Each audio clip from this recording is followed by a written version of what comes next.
యేసు ప్రభువారు మనము ధ్యానిస్తూ ఉన్నాం. ఈ లోకము అనేటటువంటి తోటలో మనలను దేవుడు ప్రత్యేకపరుచుకున్నారు. ద్రాక్షావళిలో, ద్రాక్ష తోటలో అంజూరపు చెట్టును నాటిన రకముగా మనలను ఒక ప్రత్యేకమైన బిడ్డలుగా ఆయన నాటుకున్నారు. ఒక ప్రత్యేకమైన జనాంగముగా ఆయన మార్చుకున్నారు. ఒక చెట్టును నాటిన తర్వాత ఏ విధముగా అయితే అది ఫలిస్తుందో, అభివృద్ధి చెందుతుందో, తర్వాత దాని ఫలాన్ని ఎలాగూ యజమానుడు పొందాలని ఆశపడతాడో, ఆ ఫలము కొరకు ఎలా ఎదురు చూస్తాడో, అలాగే దేవుడు కూడా నీ జీవితంలో, నా జీవితంలో ఆత్మీయముగా ఫలించాలని దేవుడు చూస్తున్నాడు. ఆత్మీయముగా ఫలభరితముగా మారాలని దేవుడు చూస్తున్నాడు. కనుక ప్రియులారా, ఫలించేటటువంటి జీవితం మనలుందా? ఆత్మలో ఫలిస్తున్నామా? దేవుడు నన్ను నిన్ను ఎందుకు రక్షించుకున్నారో తెలుసా?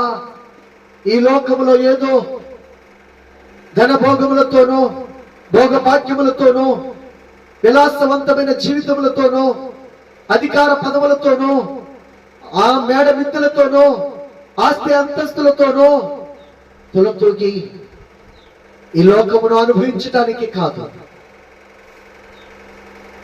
ఈ లోకములో ఉన్నదాన్ని సంపాదించుకొని ఇష్టానుసారంగా బ్రతకటానికి కాదు, ఆత్మలో ఫలించాలని, ఆత్మల కొరకు ప్రయాసపడాలని, ఆత్మరాజ్యమును కట్టాలని, దేవుని నామాన్ని మహింపరచాలని, దేవుని యొక్క సుగుణములను, సువాసనను ఈ లోకానికి అందించాలన్నదే దేవుని ప్రణాళిక, దేవుని ఉద్దేశము. కనుక మొట్టమొదటిగా మనము ఆత్మలో ఫలించే వారిగా ఉన్నామా? దేవుడు నిన్ను నన్ను రక్షించటానికి గుర్తు. దేవుడు నీ కొరకు, నా కొరకు 40 రాత్రులు 40 పగళ్ళు ఉపవాసం ఉండటానికి కారణం. దేవుడు నీ పక్షముగా, నా పక్షముగా విజ్ఞాపన చేయడానికి కారణం. దేవుడు నీ కొరకు, నా కొరకు తన ప్రాణాన్ని అర్పించడానికి కారణం ఏంటో తెలుసా? నిన్ను నన్ను దేవుడు ఎంతగానో ప్రేమించాడు. ఆ ప్రేమను ఇతరులకు పంచాలన్నదే దేవుని ఉద్దేశము. పిల్లరా, ఒక్కసారి మనము ఆత్మలో ఫలిస్తున్నామా? ఫలములు లేని చెట్టు, మారు మనసుకు తగిన ఫలములు ఫలించని ఎడల చెట్టు వేరున గొడ్డలి ఉంచబడి ఉన్నది. కాబట్టి ఫలించని ప్రతి చెట్టు నరకబడి అగ్ని గుండములో వేయబడినని ప్రభు చెప్పారు. యేసు ప్రభు నిన్ను రక్షించింది, నన్ను రక్షించింది ఎందుకో తెలుసా? ఫలించాలని. ఒక చెట్టును ఒక యజమానుడు ఎందుకు నాటుకుంటాడో తెలుసా? ఆ చెట్టు నుంచి ఫలములు ఫలించి, ఆ ఫలముల ద్వారా అతడు తృప్తి చెందాలని, ఆ ఫలముల ద్వారా అతడు ఆర్థికంగా అభివృద్ధి చెందాలని, ఆ ఫలముల ద్వారా అతడి కుటుంబము ఆశీర్వదించబడాలని. మరి దేవుడు నిన్ను నన్ను ఎందుకు రక్షించుకున్నారో తెలుసా? నిన్ను నన్ను ఎందుకు తన రక్తముతో కడిగి శుద్ధి చేసుకున్నారో తెలుసా? ప్రియ సహోదరి, సహోదరుడా, ఆత్మలో ఫలించాలని,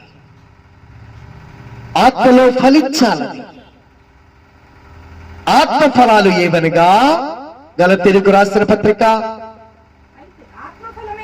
అయితే ఆత్మ ఫలమేమనగా ప్రేమ, సంతోషము, సమాధానము, దీర్ఘశాంతము, దయాళత్వము, మంచితనము, విశ్వాసము, సాత్వికము, ఆశా నిగ్రహము. ఇవి ఆత్మ ఫలాలండి. ఆత్మ ఫలాలు శారీరకంగా ఒక బిడ్డ ఫలించినప్పుడు తల్లికి సంతోషం, తండ్రికి సంతోషం. బిడ్డ పుట్టిన రీతినే ఉంటే తల్లిదండ్రులకు దుఃఖం. వివాహమైన తర్వాత ఒక స్త్రీ తల్లిగా కాకుండా ఉంటే భర్తకు దుఃఖం, అత్తమామలకు తల్లిదండ్రులకే దుఃఖం, చివరికి తనకు తోనే దుఃఖకరంగా మారిపోయింది.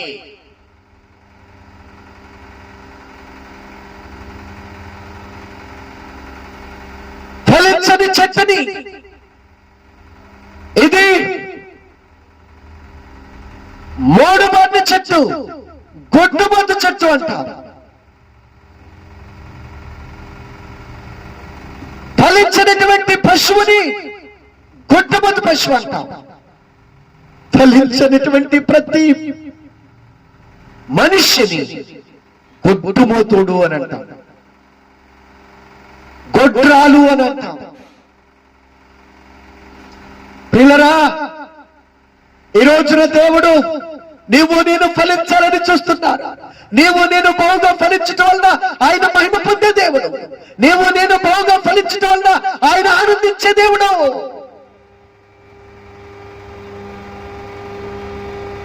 కనుక ఒక క్రైస్తవుడు, ఒక విశ్వాసి, ఒక దేవుని కుమారుడు కుమార్తె శారీరకంగా ఫలించడమే కాదు, ఆత్మలో ఫలించాలి, ఆత్మీయముగా ఫలించాలి, ఆత్మలను ఫలించాలి. ఆత్మ ఫలములో మొదటి ఫలమే ప్రేమ. ప్రేమ ఏమిటా ప్రేమ? ఏమిటా ప్రేమ? ఒక్కసారి అసలు దేవుని ప్రేమ ఏంటో చూద్దాం. దేవుని ప్రేమ ఏంటో చూద్దాం. దేవుడు మళ్ళంతగా ప్రేమించాడో చూద్దాం. ప్రియులరా, చూడండి, దేవుడు మనల్ని ఎంతగా ప్రేమించారు అనంటే, ఎంతగా ప్రేమించారు అనంటే ఆయన నీ కొరకు నా కొరకు 40 రాత్రులు 40 పగళ్ళు ఉపవాసముండి ప్రార్థన చేయించున్నారు. ఉపవాసముండి ప్రార్థన చేయించున్నారు. ఎవరు నీ కొరకు పట్టుకట్టుకుని ప్రార్థిస్తారు? ఎవరు నీ కొరకు అన్నము నీళ్లు మాని మొరపెడతారు? ఒక రోజు కాదు, 2 రోజులు కాదు, రక్తము చెమట రూపంలో కారిపోయేంత వరకు, శరీరము శుష్కించి ఎముకలు అరిగిపోయేంత వరకు. ఎవరు నిన్ను ప్రేమిస్తున్నారు? యేసయ్య నిన్ను ప్రేమిస్తున్నారు. ఆయన ప్రేమ శాశ్వతమైనది, ఆయన ప్రేమ దంభములేనిది. ఎలాంటి ప్రేమో తెలుసా? మనము నీతిమంతుల్ని ప్రేమిస్తాం, మనము మంచివాడిని ప్రేమిస్తాం, కానీ ఆయన నశించిన దానిని వెతికి రక్షించుటకు ఈ లోకానికి వచ్చిన దేవుని కుమారుడట. ఎవరినండి? నశించిపోతున్న మనలను రక్షించుటకు వచ్చిన దేవుని కుమారుడు ఆయన. నశించిపోతున్న నిన్ను నన్ను రక్షించడానికి వచ్చిన దేవదేవుడు.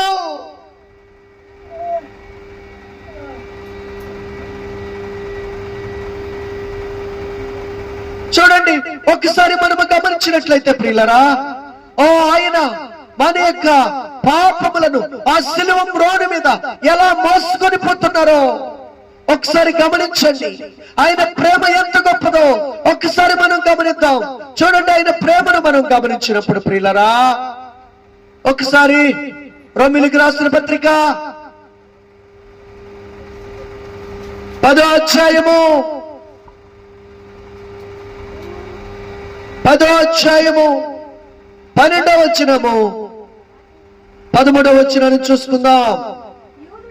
యూదుడని గ్రీసు దేశస్థుడని భేదము లేదు, ఒక్క ప్రభువే అందరికీ ప్రభు అయ్యుండి తనకు ప్రార్థన చేయవారందరి ఎడల కృప చూపుటకు ఐశ్వర్యవంతుడై ఉన్నాడు. ఎందుకనగా ప్రభు నామమును బట్టి ప్రార్థన చేయువాడెవడో వాడు రక్షింపబడును. చూసారా ప్రియ సహోదరి సహోదరుడా, దేవుని ప్రేమ ఏంటో తెలుసా? ఈ లోకంలో జాతిని బట్టి ప్రేమిస్తారు, కులాన్ని బట్టి ప్రేమిస్తారు, అధికారాన్ని బట్టి ప్రేమిస్తారు, అంతస్తులను బట్టి ప్రేమిస్తారు, రంగును బట్టి ప్రేమిస్తారు, సౌందర్యాన్ని బట్టి ప్రేమిస్తారు. కానీ దేవుని ప్రేమ ఎలాంటిదో తెలుసా? యూదుడని, గ్రీసు దేశస్తుడని, ఆ కులమని, ఈ కులమని, ఆ దేశమని, ఈ దేశమని, ఆ మతమని, ఈ మతమని లేదు ప్రియులరా. ఒక్క ప్రభువే అందరికీ ప్రభు అయ్యింది. ఆయన ఎత్తుకు వచ్చు వారందరి పక్షమున, ఆయన ఎత్తుకు వచ్చు వారందరి పక్షమున ప్రభు, ఒక్క ప్రభు అందరికీ ప్రభు అయ్యింది. తనకు ప్రార్థన చేయవారందరి ఎడల కృప చూపుటకు ఐశ్వర్యవంతుడై ఉన్నాడు. ఎందుకనగా ప్రభు నామను బట్టి ప్రార్థన చేయవాడెవడో వాడు రక్షింపబడును. సహోదరి సహోదరుడా, యేసయ్య ప్రేమ ఎంత గొప్పదో తెలుసా? ఆయన నామను ప్రార్థన చేస్తే ఆయన కృప చూపుటకు ఐశ్వర్యవంతుడై ఉన్నాడు. ఈ లోకంలో ఇంత కృప చూపే ఐశ్వర్యవంతుడు లేడు. నువ్వెంత పాపివైనా, ఎంత దుష్టమైన జీవితం జీవించినా, ఎందరూ నిన్ను అసహించుకున్నా, అందరూ నిన్ను తోసివేసినా, ఆయన నామమున ప్రార్థన చేస్తే కృప చూపుటకు ఐశ్వర్యవంతుడై ఉన్నారు. ఇది దేవుని ప్రేమ, ఇది దేవుని ప్రేమ. ఒక కులానికో, ఒక గోత్రానికో, ఒక జాతికో సంబంధించిన దేవుడు కాదు దేవుడు. ఒక్క ప్రభువే భూ ప్రపంచంలో ఉన్న, భూగోళంలో ఉన్నటువంటి సమస్తమైనటువంటి మానవ జాతికి ప్రభువై ఉన్నాడు.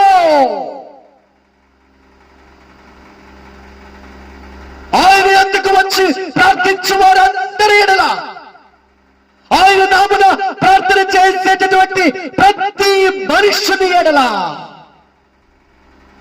కృప చూపుటకు ఐశ్వర్యవంతుడయ్యున్న దేవుడు. నువ్వు ఏ స్థితిలో ఉన్నా, ఏ పరిస్థితిలో ఉన్నా, నిన్ను రక్షించుటకు శక్తిమంతుడట. ప్రభు నామమును బట్టి ప్రార్థన చేయవాడెవడో వాడు రక్షింపబడును. నీకు రక్షణ లేదనుకుంటున్నావా? నిన్ను రక్షించేవారు లేరనుకుంటున్నావా? నీవున్న స్థితి నుంచి, నీవున్న పరిస్థితుల నుంచి, నీవున్న రోగం నుంచి, నీవున్న పాపపు పరిస్థితి నుంచి, నీకున్నటువంటి పడిన శిక్ష నుంచి నిన్ను రక్షించే నాదుడు లేరనుకున్నావా? ఇప్పుడే ఆయన నామమున ప్రార్థన చేయి. ప్రభు నామమున ప్రార్థన చేయవాడెవడో వాడు రక్షింపబడును. యేసయ్య నిన్ను రక్షించుటకు శక్తి కలిగి ఉన్న దేవుడు. ఇంకా ఆయన ప్రేమ ఎంత గొప్పదో తెలుసా? చూడండి ఒకసారి మనం గమనించినట్లయితే ఏప్రిల్కి రాసిన పత్రిక 7వ అధ్యాయము, ఏప్రిల్ రాసిన పత్రిక 7వ అధ్యాయము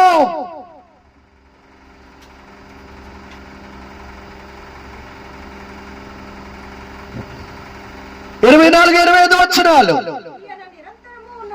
ఈయన నిరంతరము ఉన్నవాడు కనుక మార్పులేని యాజకత్వము కలిగిన వాడైనను, ఈయన తన ద్వారా దేవుని యొద్దకు వచ్చు వారి పక్షమున విజ్ఞాపనము చేయుటకు నిరంతరము జీవించుచున్నాడు కనుక వారిని సంపూర్ణముగా రక్షించుటకు శక్తిమంతుడై ఉన్నాడు.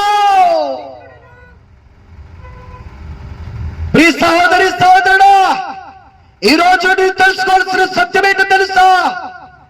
ఆయన నీకు ఇచ్చే విడుదల, ఆయన నీకు ఇచ్చే విమోచన, ఆయన నిన్ను రక్షించే విధానము, ఆయన నిన్ను కాపాడే విధానము ఎలాంటి తెలుసా? పరిపూర్ణముగా ఉంటుంది. పరిపూర్ణముగా ఉండబోతుంది. ఈయన తన ద్వారా దేవుని యొద్దకు వచ్చు వారి పక్షమున విజ్ఞాపనము చేయుటకు నిరంతరము జీవించుచున్నాడు. యేసయ్య ప్రేమ ఎంత గొప్పదో తెలుసా? ఆయన నిరంతరము జీవించున్న దేవుడు. నీ తల్లి నీకు నిరంతరము నీకు తోడుగా ఉండదు. నీ తండ్రి నిరంతరము నీతో ఉండరు. నిన్ను చేసుకున్న భర్త, నిన్ను చేసుకున్న భార్య, నీవు కన్న కుమారుడు, నీవు కన్న కుమార్తె, నీ ప్రాణానికి ప్రాణమిత్రుడు, నీ ప్రాణ స్నేహితురాలు జీవితాంతము నీతో ఉండరు, సదాకాలము నీతో ఉండరు. కానీ యేసయ్య నీతో సదాకాలం ఉండే దేవుడు, అంతవరకు నీకు తోడుగా ఉండే దేవుడు. ముదిమి వచ్చు వరకు ఎత్తుకొని ముద్దాడును, చంకనెత్తుకొని కాపాడును. యేసయ్యా తల్లిలా లాలించును, తండ్రిలా ప్రేమించును, తల్లిలా లాలించును, తండ్రిలా ప్రేమించును.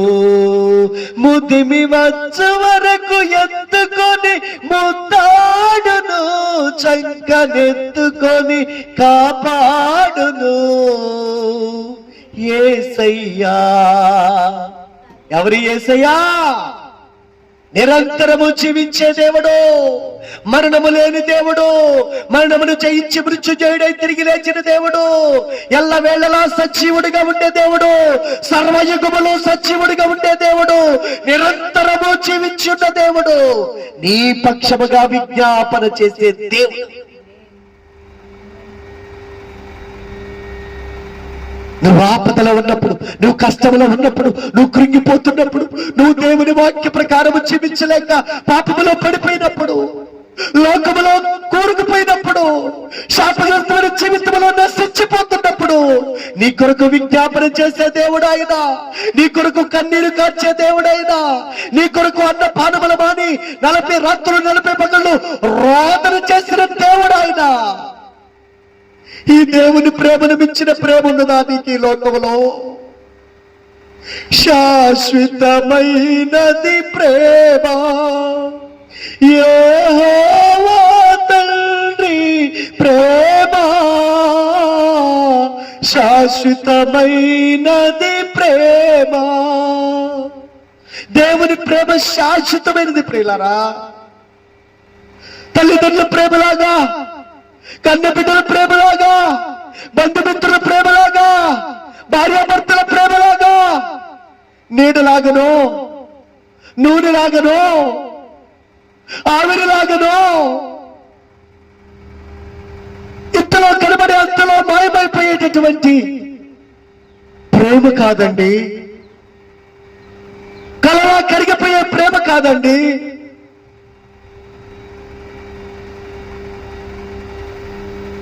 గట్టి పువ్వు లాంటిది కాదండి. ఆయన ప్రేమ శాశ్వతమైనది, ఆయన ప్రేమ డంబము లేనిది. అందుకనే ఆయనట నీ పాపములను, చూడండి ఒకసారి మనం గమనించినట్లయితే ప్రియులరా, చూడండి పేతురు రాసిన మొదటి పత్రిక 2వ అధ్యాయము, పేతురు రాసిన మొదటి పత్రిక 2వ అధ్యాయములో మనం చూస్తే 23, 24 వచనాలు ఒకసారి గమనించినప్పుడు దేవుని ప్రేమ ఎంత గొప్పదో నువ్వు ఇక్కడ గమనించగలుగుతావు. చదవండి ఒకసారి.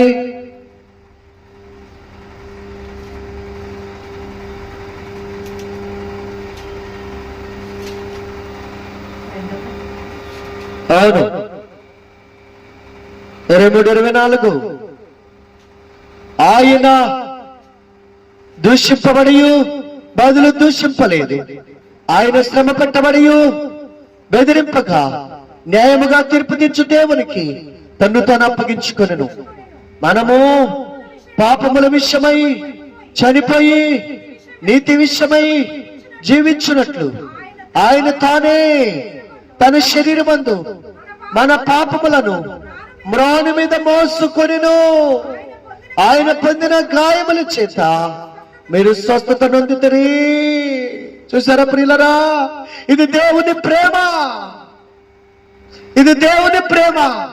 ఏమన్నారు తెలుసా?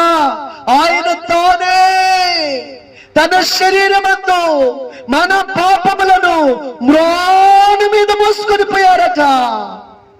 యేసయ్య సిలువలో చనిపోయారు అంటే కొందరేమనుకున్నారు, ఆయన పాపాన్ని బట్టి రోమా సామ్రాజ్యం ఆయనకి వేసిన శిక్ష అంటున్నారు. కొందరు అంటున్నారు ఆయన వేసినటువంటి శిక్షకు తను తానే రక్షించుకోలేనటువంటి ఆ బలహీనుడు అని అంటున్నారు. ఈ రోజున నువ్వు తెలుసుకోవాల్సిన సత్యం ఏంటో తెలుసా? ఈ రోజు నువ్వు గ్రహించవలసినటువంటి నిజమేంటో తెలుసా సహోదరి సహోదరుడా? ఈ రోజున నీవు గ్రహించవలసినటువంటి ఒక ప్రత్యేకమైనటువంటి రహస్యం ఏంటో తెలుసా? యేసయ్య నీ పాపములను మోసుకొని పోయాడు. యేసయ్య నీ పాపములన్నీ సిలువ మీద మోసుకొని పోయాడయ్యా. నీ పాపమునకు ప్రాయశ్చిత్త బలిగా ఆయనే పరిహారము చెందించాడయ్యా.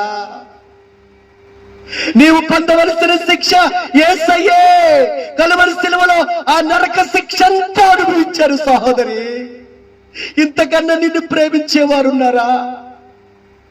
నీ శరీరాన్ని ప్రేమించి నీ శరీరాన్ని వాడుకొని కొద్ది కాలం తర్వాత నిన్ను నడి రోడ్డు మీద విడిచిపెట్టేటటువంటి నీ విత్తకాండ్రం నువ్వు చూస్తున్నావే, అలాంటి ప్రేమ అనుకున్నావా? దేవుని ప్రేమ తన ఇచ్చల కోసము, తన కోరికల కోసము నీ యొక్క ధనమును అంతటిని దోచుకొని నీ యొక్క అందాన్నంతటిని అనుభవించి అందము కరిగిపోయిన తర్వాత, ఆస్తి అరిగిపోయిన తర్వాత, కరిగిపోయిన తర్వాత నిన్ను విడిచిపెట్టే ప్రేమ అనుకుంటున్నావా? నీ పాపములను మోసుకొని పోయే ప్రేమది, నిన్ను పరిపూర్ణముగా రక్షించే ప్రేమది. ఏమన్నాడు తెలుసా? ఈయన తన ద్వారా దేవుని ఎందుకు వచ్చు వారి పక్షమున ఆయన నిరంతరము విజ్ఞాపనము చేయుటకు నిరంతరము జీవించున్నాడు కనుక వారిని సంపూర్ణముగా రక్షించుటకు శక్తిమంతుడై ఉన్నాడట. సహోదరి సహోదరుడా, కొద్ది గొప్ప రక్షించడము కాదు, సంపూర్ణముగా నిన్ను రక్షించుటకు, సంపూర్ణముగా నీ పాపములను, సంపూర్ణముగా నీ శాపమునంతటిని సిలువలో తనకు తానే, తనంతట తానే తన శరీరం మీద మన పాపములన్నిటిని మ్రాను మీద మోసుకొని పోయిన దేవుడు ఆయన. కాబట్టి గ్రహిస్తే నీకు మేలు, గ్రహిస్తే మేలు ప్రియులరా. యెషయా గ్రంథములో ఏం సెలవిస్తుందో తెలుసా? ఒకసారి చూడండి. యెషయా గ్రంథము 53వ అధ్యాయములో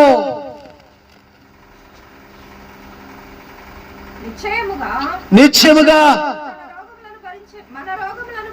మన రోగములను భరించెను, మన వ్యసనములను సహించెను, అయినను మొత్తబడిన వారిగాను, దేవుని వలన బాధింపబడిన వారిగాను, శ్రమనొందిన వారిగాను మనమతను ఎంచితిమి. జాగ్రత్తగా రండి. మన అతిక్రమ క్రియలను బట్టి అతడు గాయపరచబడి, మన దోషములను బట్టి అతడు నెలకొట్టబడి, మన సమాధానార్థమైన శిక్ష అతని మీద పడింది, అతడు పొందిన దెబ్బల చేత మనకు స్వస్థత కలుగుచున్నది. మనమందరము గొర్రెల వలె త్రోవ తప్పిపోతుంది. మనలో ప్రతి వాడును తనకిష్టమైన త్రోవను తొలగెను. యెహోవా మనందరి దోషమును అతని మీద మోపెను. చూసారా, అది ఆయన పొందిన శిక్షగా సహోదరుడా. ఆయన చేసిన పాపాన్ని బట్టి ఆయన పొందిన శిక్ష కాదు,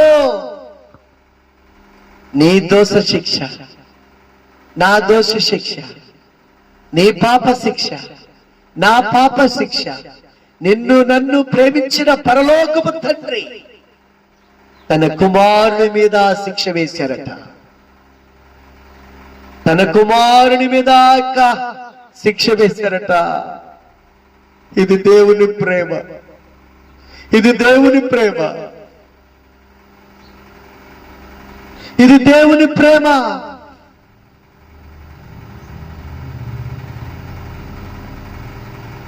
దేవుని ప్రేమ ఎంత గొప్పదో తెలుసా? దేవుని ప్రేమ ఇదిగో జనులార భావమునల్ తెలియడే, కేవలము నమ్ముకొని నా పరలోక జీవంబు మన కాపును. సర్వలోకము మనలను, చూసారా, సర్వలోకములు ఉన్నటువంటి మనలందరినీ తన వాక్కుతో తన సత్యముతో మనల్ని రక్షించాలని చూచున్న దేవుడు.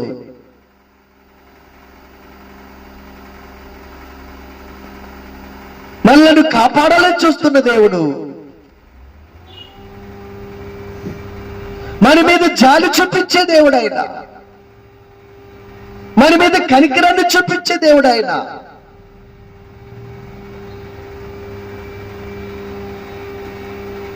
మన మీద జాలి కలిగిన దేవుడు తన కుమారుణ్ణే మన యొక్క పాపములకు ప్రాయశ్చిత్తమనిగా ఈ లోకానికి పంపించారట. ఇంతకన్నా నిన్ను ప్రేమించేవారున్నారా? ఇంతకన్నా నిన్ను ప్రేమించినటువంటి వ్యక్తులు ఎవరైనా ఉన్నారా? ఓ సహోదరి సహోదరుడా, ఇది దేవుని ప్రేమ. ఇది దేవుని ప్రేమ. దేవుని ప్రేమ ఎంత గొప్పదో తెలుసా? ఎంత గొప్పదో తెలుసా? ఒక్కసారి చూడండి, ఇంకొక వాక్య భాగాన్ని మనం చూద్దాం. చూడండి, మనం గమనించినట్లయితే ప్రియులరా, ఏప్రిల్ రాసిన గ్రంథంలోనే, ఏప్రిల్ రాసిన పత్రిక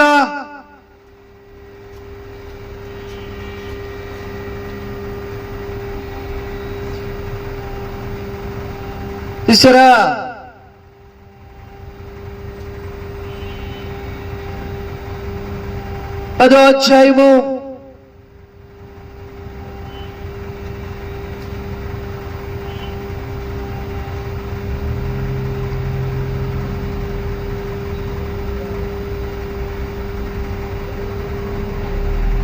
10 నుంచి చదవండి.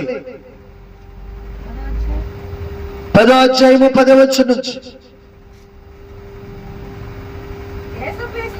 యేసుక్రీస్తు యొక్క శరీరము ఒక్కసారి అర్పింపబడ్డ చేత ఆ చిత్తమును బట్టి మనము పరిశుద్ధపరచబడి ఉన్నాము. మరియు ప్రతి యాజకుడు దినదినము సేవ చేయుచు పాపములను ఎన్నటికి తీసివేయలేని ఆ బలుల్నే మాటి మాటికి అర్పించుచూ ఉండును. ఈయనైతే పాపముల నిమిత్తమై సదాకాలము నిలుచు ఒక్క బలిని అర్పించి అప్పటి నుండి తన శత్రువులు తన పాదములకు పాదపీఠముగా చేయబడు వరకు కనిపెట్టుచు దేవుని కుడి పార్శ్వమున ఆసీనుడాయను. ఒక్క అర్పణ చేత ఈయన పరిశుద్ధపరచబడు వారిని సదాకాలమునకు సంపూర్ణులుగా చేసి ఉన్నాడు. ఓ ప్రియ సహోదరి సహోదరుడా, ఎంత గొప్ప విషయమో చూడండి. దేవుడట ఆ ఒక్క అర్పణము చేత ఈయన పరిశుద్ధపరచబడు వారిని సదాకాలమునకు సంపూర్ణులుగా చేసి ఉన్నాడట. ఈ రోజున యేసు ప్రభు దగ్గరికి వచ్చి నువ్వు కడగబడ్డ వ్యక్తిగా ఉన్నట్లయితే, నువ్వు మారు మనసు పొందిన వ్యక్తిగా ఉన్నట్లయితే, నీ పాపములు ఒప్పుకొని విడిచిపెట్టబడ్డ వ్యక్తిగా ఉన్నట్లయితే, నువ్వు తెలుసుకోవాల్సిన సత్యం ఏంటో తెలుసా? నీకు దేవుడిచ్చినటువంటి విడుదల, దేవుడు ఇచ్చిన నీకు విమోచన, దేవుడు నిన్ను స్వస్థపరిచిన రీతి, దేవుడు నిన్ను శుద్ధి చేసిన రీతి, దేవుడు నిన్ను పరిశుద్ధపరిచిన స్థితి ఎలాంటిదో తెలుసా? సదాకాలము వరకు. ఏదో ఇవాళ నువ్వు కడగబడ్డావు, రేపు మురికైపోతావు అనేది లేదు. ఇవా బట్టలు ఉతికాను మరలా మురికైపోయింది అంటానికి లేదు.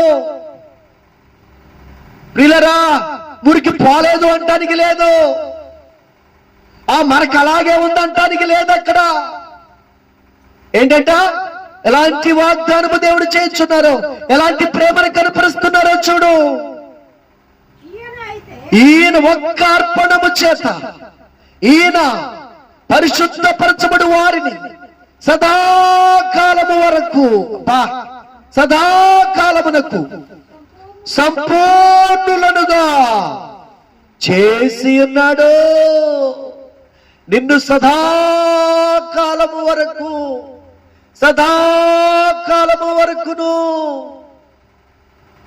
సంపూర్ణుడిగా దేవుడు చేశాడు. సహోదరుడా, ఇది దేవుని ప్రేమయ్యా. మరలా నువ్వు మురుగులోకి వెళ్తున్నావా?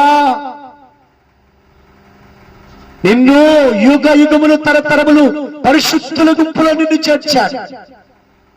పరిశుద్ధుల గుంపులో నిన్ను నడిపిస్తున్నాడు.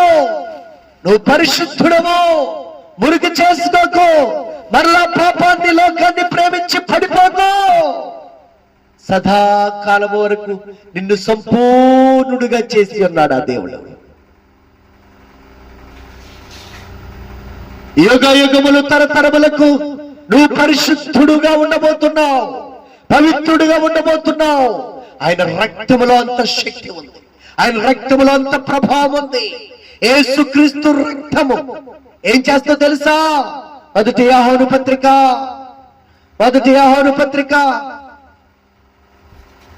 1వ అధ్యాయము 7వ వచనం, ఆయన కుమారుడైన యేసుక్రీస్తు రక్తము మన ప్రతి పాపమును కడిగి మనలను పవిత్రులుగా చేయును. సహోదరుడా, నిన్ను పరిశుద్ధుడిగా చేయడానికి వచ్చారయ్యా యేసయ్యా. నీ శిక్ష భరించడానికి వచ్చారయ్యా యేసయ్యా. ఎవరిని అసహించుకున్నావో తెలుసా? ఏ సువార్తను నాకు కాదు, ఇది నాకు విరోధి అని నువ్వు త్రోసివేసుకున్నావో తెలుసా? నీ పాపములను ఆయన శరీరం మీద మోసుకొని పోయి ఉన్న యేసయ్యను నువ్వు కాదనుకున్నావు. ఆయన రక్తంతో నిన్ను కడిగి నిన్ను పరిశుద్ధపరిచే ప్రభువును నువ్వు అసహించుకుంటున్నావు. ఆయన బిడ్డలను ద్వేషిస్తున్నావు, ఆయన సేవకులను తృణీకరిస్తున్నావు, అసహించుకుంటున్నావు, వాటిని శిక్షిస్తున్నావు, వాటిని చెప్పుతున్నావు.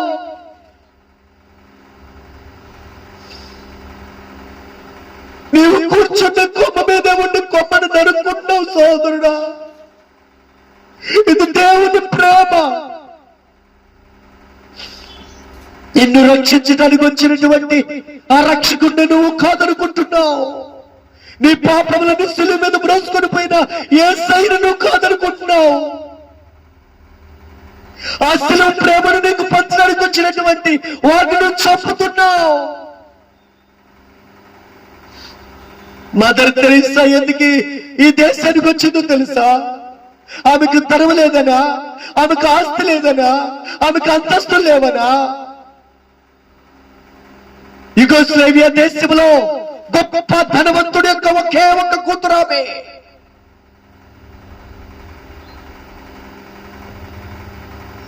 ఆమెకి బంగారము, వెండి, వజ్రములు, వైఢూర్యములు లెక్కలేనంతుంది.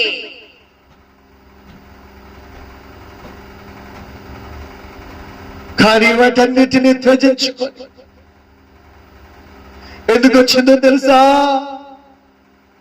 యేసయ్య ప్రేమని ఈ యొక్క దేశానికి పంచుతాను. కలకత్తా పట్టణం ఆమె వచ్చి మురికి ఓడల్లో బ్రతుకుతూ, ఆ మురికి ఓడల్లో మన దేశంలో ఉన్నటువంటి వారందరూ త్రోసివేసి అసహించుకొని చావండని విడిచిపెట్టబడ్డ ప్రజలకు పరిచర్య చేయడానికి వచ్చింది. వారి చావుకు వారిని వదిలేసినటువంటి కుష్ఠ రోగులను బాగు చేయటానికి వచ్చింది. ఇది ఏ ప్రేమో తెలుసా? దేవుని ప్రేమ. యేసయ్య ఎలాగైతే పరలోకాన్ని విడిచిపెట్టి భూమి మీదకి నీ పాపములు నా పాపములు మ్రోడు మీద మోసుకొని పోవటానికి, నీ శిక్ష నా శిక్ష కలువరి సిలువలో భరించి ఆ నరక శిక్ష నుంచి నిన్ను నన్ను విడిపించడానికి ఎలాగైతే త్యాగపరుడై వచ్చారో, ఎలాగైతే ఆయన ప్రేమను ఈ లోకానికి చూపించారో, ఆయన బిడ్డలు కూడా ఆయన ప్రేమను పంచడానికి వస్తున్నారు. ఆయన బిడ్డలు కూడా త్యాగపరులై వచ్చారు. ఆమె సేవను చూసి ఆమె కడుతున్న కట్లు, కుష్ఠరోగుల దగ్గరికి వెళ్ళి ఆమె స్నానం చేయించి, కడుతున్న చీము, కడుతున్న రక్తము ఆమె తుడిచి వచ్చి ఆమె కొట్లు కట్టి ఆమె వారికి స్నానం చేయించి ఆమె వారికి పట్ల ఇటువంటి ఎవరు చేస్తారు? ఈ రోజున కట్టుకున్న భర్త చేస్తాడా? కట్టుకున్న భార్య చేస్తుందా? కన్న బిడ్డలు చేస్తారా? దేవుని ప్రేమ చేసే పని అది దేవుని ప్రేమ కలిగిన మనుషులు చేసే ప్రేమది.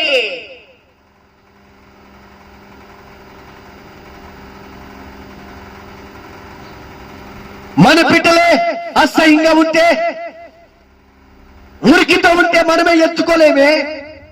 చిచ్చి చిచ్చి అది కొడుకొని వస్తే నేను ఎత్తుకుంటాంటామే. కానీ ఆ తల్లైతే ఎవరో కన్న బిడ్డలు, అందరూ త్రోసివేసిన బిడ్డలు, లోకము వెలివేసిన బిడ్డలు, లోకములో ఉన్నటువంటి ఆరోగ్యవంతులు అసహించుకొని సమాజం నుంచి వెలివేయబడినటువంటి ఆ ప్రజలను ప్రేమించిన ప్రేమ ఏ ప్రేమది? దేవుని ప్రేమ.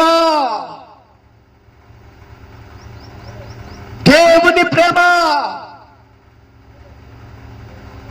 వారు కక్కితే వారి వాంతును వారి చేతుల్లో పట్టుకొని అవతల పడవేసిన ప్రేమ. వారి ముఖాన్ని కడిగి తన రుమాలతో కడిగి మందులు వేసిన ప్రేమ. ఆ ప్రేమను చూసినటువంటి రోమా గవర్నమెంట్, ఆ ప్రేమను చూసినటువంటి రోమ్ పరిపాలిస్తున్నటువంటి మహా చక్రవర్తి అయిన పోప్ భారతదేశం వచ్చి ఆమె సేవలను చూచి, ఆ దేవుని ప్రేమను చూసి, దేవుని కొరకు తను తాను అర్పించుకున్న త్యాగాన్ని చూసి, ఆయన వచ్చినటువంటి ఆ మహా గొప్ప, ఆయన తిరుగుతున్నటువంటి ఆ దినముల్లో 3 కోట్ల రూపాయల ఖరీదైనటువంటి ఆ కారును ఆమెకు బహుమతిగా ఇచ్చాడట. దీనిలో తిరిగి సేవ చేయమని. కానీ ఆమె ఏం చేసిందో తెలుసా? కనీసం దానిలో అడుగు కూడా పెట్టకుండా దాన్ని అమ్మివేసి 3 కోట్ల రూపాయలతో ఆ దినముల్లోనే అనాథ శరణాలయాన్ని కట్టి, కుష్ఠరోగులకు ఒక గొప్ప ఆశ్రమాన్ని నిర్మించి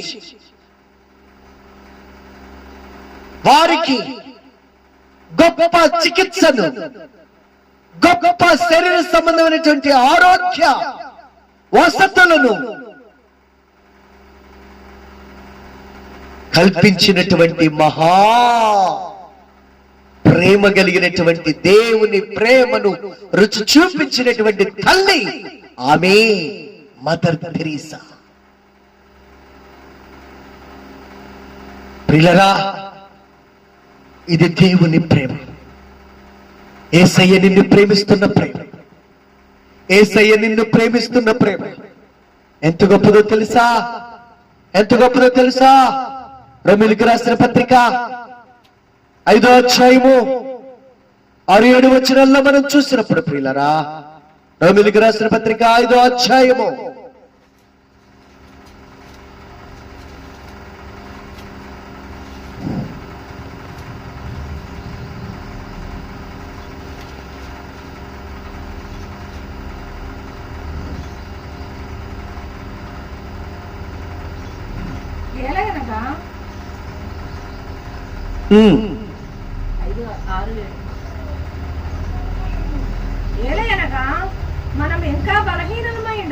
ఏలయనగా 5వ వచనం, ఎందుకనగా ఏ నిరీక్షణ మనలను సిగ్గుపరచదు, మనకు అనుగ్రహింపబడిన పరిశుద్ధాత్మ ద్వారా దేవుని ప్రేమ మన హృదయములలో కుమ్మరింపబడి ఉన్నది. ఏలయనగా మనమింకనూ బలహీనమై ఉండగా క్రీస్తు యుక్త కాలమున భక్తిహీనుల కొరకు చనిపోయెను. నీతిమంతుని కొరకు సైతం ఒకడు చనిపోవుట అరుదు, మంచివాని కొరకు ఎవడైనా ఒకవేళ తెగింపవచ్చును. అయితే దేవుడు మన ఎడల తన ప్రేమను వెల్లడిపరుచున్నాడు. ఎట్లనగా మనమింకను పాపులమై ఉండగానే క్రీస్తు మన కొరకు చనిపోయెను. ప్రియ సహోదరి సహోదరులారా, ఇది దేవుని ప్రేమ, ఇది దేవుని ప్రేమ. ఏలయనగా శత్రులమై ఉండగా ఆయన కుమారుని మరణము ద్వారా మనము దేవునితో సమాధానపరచబడిన ఎడల సమాధానపరచబడిన వారమై ఆయన జీవించుట చేత మరీ నిత్యముగా రక్షింపబడుదుము. అంతేకాదు, మన ప్రభువైన యేసుక్రీస్తు ద్వారా మనము దేవుని యందు అతిశయపడుచున్నాము. ఆయన ద్వారానే మనం ఇప్పుడు సమాధాన స్థితిని పొంది ఉన్నాము. ప్రియ సహోదరి సహోదరుడా, మరి నిత్యముగా రక్షింపబడతాం. మరి నిత్యముగా మనం శత్రువులై ఉండగా మనల్ని ప్రేమించిన ప్రేమ, మనము పాపులమై ఉండగా మనల్ని ప్రేమించిన ప్రేమ, మనము భక్తిహీనమై ఉండగా మనల్ని ప్రేమించిన ప్రేమ దేవుని ప్రేమ. దేవుని ప్రేమది. ఆయన ప్రేమను మనకు చూపిస్తున్నారు. ఆయన కుమారుని ద్వారా తన ప్రేమను పంచుచున్నారు. మనం ఇంకను భక్తిహీనమై ఉండగా క్రీస్తు మన కొరకు చనిపోయినారట. మనం ఇంకను పాపులమై ఉండగా మన స్థానంలో యేసయ్య చనిపోయినారట. మన స్థానంలో మరణించినారట. మనము ఇంకను శత్రులమై ఉండగా, సహోదరుడా, యేసయ్య నీకు శత్రువని యేసు ప్రభుకు నువ్వు శత్రువుగా బ్రతుకుతున్నావా? యేసయ్య సువార్తకి శత్రువుగా బ్రతుకున్నావా? నిన్ను రక్షించడానికి నీ పాపాలన్నీ ఆయన మ్రాను మీద మోసుకొని పోయాడయ్యా. నిన్ను సంపూర్ణంగా రక్షించుటకు నువ్వెప్పుడు ఆయన వద్దకొస్తావా, ఎప్పుడు ఆయన ఎత్తుకొస్తావా అని ఆయన చేతులు చేసి కన్నీరు గారుస్తున్నారయ్యా, కన్నీరు గారుస్తున్నారయ్యా. చూడండి, చివరి మాటను మనం గమనించినట్లయితే ప్రియులారా, యెషయా గ్రంథము 65వ అధ్యాయము 2వ వచనం. యెషయా గ్రంథము 65:2. తమ ఆలోచనలను అనుసరించి చెడు మార్గమును నడుచు వారినందరినీ లోబడినలని ప్రజల వైపు దినమంతయు ఆయన చేతులు చాపుచున్నాడు. సహోదరి సహోదరుడా, ఈ సువార్త నీ కొరకే. ఇదేదో మత బోధన కాదు, ఇదేదో మత మార్పిడుల కొరకు కాదు. ఇది నీకు రక్షణ సువార్త. ఇది నీ పాపమునకు ప్రాయశ్చిత్తము దొరికినదని తెలియజేసేటటువంటి ఒక శుభవార్త. ఇది నిన్ను సంపూర్ణముగా పరిశుద్ధపరచుటకు మార్గమైనదని, ఒక జీవ మార్గాన్ని ప్రకటించేటటువంటి ప్రకటన వార్త. నీ పాపములన్నింటినీ కడిగి నిన్ను పరిశుద్ధపరచనుంటి పరిశుద్ధమైనటువంటి సత్యవాక్కు, సత్య మార్గము, సత్య సువార్త. గ్రహిస్తే నీకు మేలు, గుర్తిస్తే నీకు మేలు. ఇంతకు మించిన ప్రేమ నీకు దొరికిందా? ఇలాంటి ప్రేమ నీకు ఎక్కడ దొరికింది? నీ పాపములను భరించిన ప్రేమ, నీ రోగములను వహించిన ప్రేమ, నువ్వు పొందవలసిన శిక్షణ ఆయన పొందిన ప్రేమ, నిన్ను పరిశుద్ధపరిచే ప్రేమ, నిన్ను రక్షించే ప్రేమ, నీ పాపములను తన శని మీద మోసుకొని పోయిన ప్రేమ, ఇంకా నువ్వు శత్రువై ఉండగా నిన్ను రక్షించడానికి ఆయన రక్షణ సువార్తను నీకు వినిపింపచేయుచున్న ప్రేమ, నువ్వు ఇంకా పాపమై ఉండగా నీ కొరకు నీ స్థానంలో చనిపోయిన ప్రేమ, నువ్వు శత్రువై ఉండగా, నువ్వు ఇంకా భక్తిహీనుడై ఉండగా నీ భక్తిహీనత కొరకు తన్ను తాను అర్పించుకొని సిలువ యాగము చేసిన ప్రేమ, ఆ మరణ శిక్షను నీ స్థానంలో భరించిన ప్రేమ, ఆ నరక వేదనలు నీ కొరకు అనుభవించిన ప్రేమ ఎక్కడ దొరికిందయ్యా నీకు ప్రేమ? ఇదే యేసయ్య ప్రేమ, ఈ లోకాన్ని ఆయన పరిపాలించడానికి రాలేదు. ఈ లోకములో నిన్ను నీ మీద అధికారము పెత్తనం చలాయించడానికి రాలేదయ్యా యేసయ్యా. నీ పాపాలు పోయడానికి వచ్చారయ్యా. నీ రోత జీవితాన్ని భరించడానికి వచ్చారయ్యా. నువ్వు పొందవలసిన ఘోరమైన శిక్ష పొందటానికి వచ్చారయ్యా. నువ్వు పొందవలసిన నిత్య నరకాన్ని, ఆ నరక శిక్షను ఆయన పొందడానికి వచ్చారు సోదరుడా. అలాంటి యేసయ్య నువ్వు తృణీకరించేది, అలాంటి యేసయ్య ప్రేమను నువ్వు కాలదనుకునేది ఒక్కసారి ఆలోచన చేసి. నీ కొరకు రక్తము చిందించిన దేవుడు, నీ కొరకు బలి అర్పణగా తను అర్పగించుకున్న దేవుడు, నిన్ను పరిశుద్ధపరచడానికి, సంపూర్ణంగా నిన్ను శుద్ధి చేయడానికి శక్తి కలిగిన దేవుడు, నిరంతరము నిన్ను పరిపూర్ణుడిగా ఉంచుటకు సర్వశక్తి కలిగిన దేవుడు, నిన్ను పరిశుద్ధపరిచే దేవుడు, నీ పాపములను కడిగి నిన్ను పవిత్రపరిచే దేవుడు. ఒక్కసారి ఆయన ప్రేమను గ్రహిస్తే, ఒక్కసారి ఆయన ప్రేమను గుర్తిస్తే, ఈ లోక ప్రేమలను, ఈ లోక సంబంధమైనటువంటి వాటిని ఏవి నిన్ను బంధించి, ఏవి నీ జీవితాన్ని పాడు చేసి, ఏవి నిన్ను పాతాళానికి లాక్కెళ్తాయో ఇప్పుడే ప్రభు పాదాల దగ్గరికి వెళ్ళు. ఆయన నిన్ను కడిగి శుద్ధి చేసే దేవుడు, ఆయన నిన్ను పరిశుద్ధపరిచి పవిత్రపరిచే దేవుడు.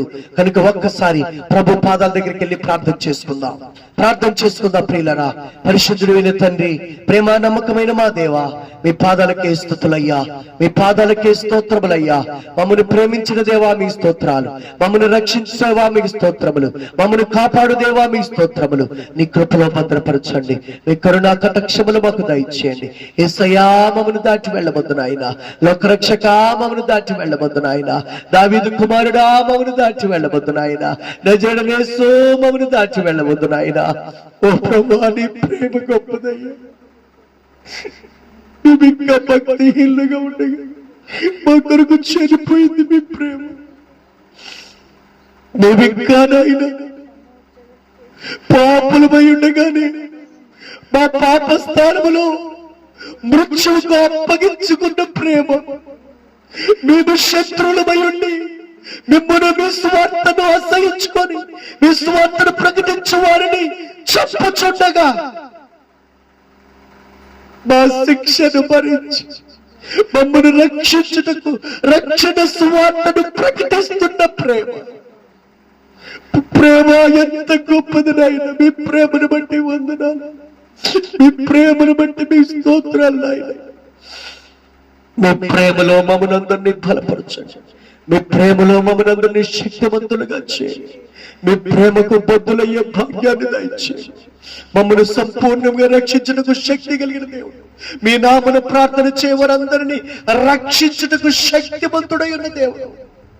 యూదుడని, క్రీస్తు దేశస్థుడని, ఆ జాతి ఈ జాతి అని, ఆ కులము ఈ కులమని భేదము లేకుండా మీ నామను ప్రార్థన చేయవారందరి కృప చూపుటకు ఐశ్వర్యవంతుడై ఉన్న దేవుడు నాయన.